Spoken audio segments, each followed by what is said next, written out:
ஏங்க என்னப்பா? இங்க எல்லாரும் பெண்களுக்கு பாதுகாப்பு இல்லை, நான் வந்து பாதுகாப்பு கொடுக்குறேன்லாம் சொல்லிட்டு இருக்காங்க இல்லையா?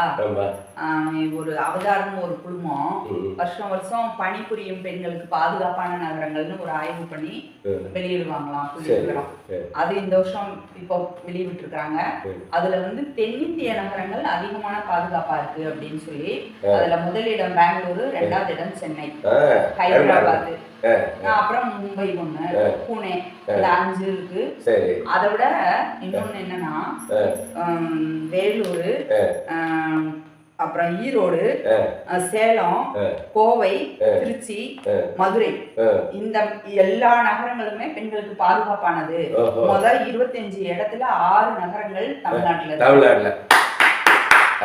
இதையெல்லாம் பார்க்கும்போது இவங்க சொல்றது என் தவறு அங்கொன்னு இங்கொன்னு இருக்கு, அதுக்காக பாதுகாப்பு இல்லாம எல்லாம் யாரும் இல்ல, நல்லா இருக்காங்கிறது அவங்க டெல்லியில தான் வெளியிட்டு இருக்கிறாங்க.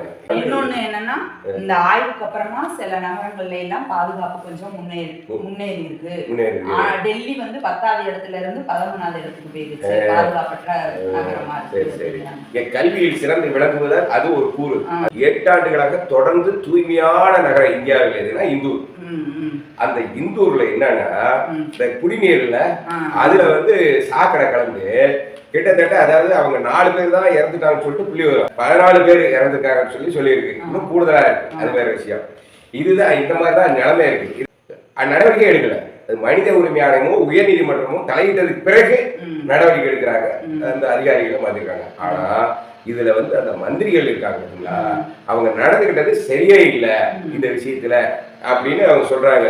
அதாவது மக்கள் வந்து அந்த மாதிரி சாக்கடை கலந்து தண்ணி வருது, கலர் மாறி இருக்கு, உடம்பு சரியில்லாம போகுதுன்னு தொடர்ந்து புகார் சொல்லிட்டு இருக்காங்க. அதை பத்தியே கண்டுக்கல. இறப்புக்கு அப்புறமா தான் வந்து எங்களை திரும்பி பாப்பீங்களா அப்படி எல்லாம் கேட்டதுக்கு இப்படி எல்லாம் பேசக்கூடாது நம்ம பார்த்தோம் டிவில.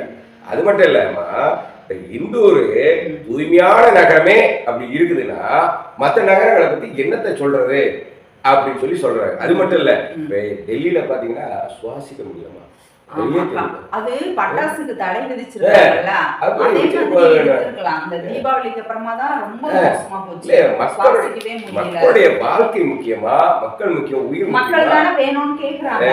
அதெல்லாம் ஐயா அம்மா எது நல்லதுன்னா இது பண்ணுவாம்மா. இது வந்து ஒரு என்ன சொல்றது, மதம் சார்ந்ததுதான் இருக்குல்ல, அதுதான் காரணம். எது மக்களுக்கு நன்மையோ அறிவியல் பூர்வமா சிந்திக்கணும், செயல்படணும். எல்லாம் ஒரு மதத்துக்காரங்களா பாதிக்கிறாங்க, எல்லாரும் தானே எல்லாரும் தான் பாதிக்கிறாங்க. எல்லாருமே யோசிக்கணும், எல்லா மதத்துக்காரங்களும் இது யோசிக்கணும், செய்யணும். நன்றி.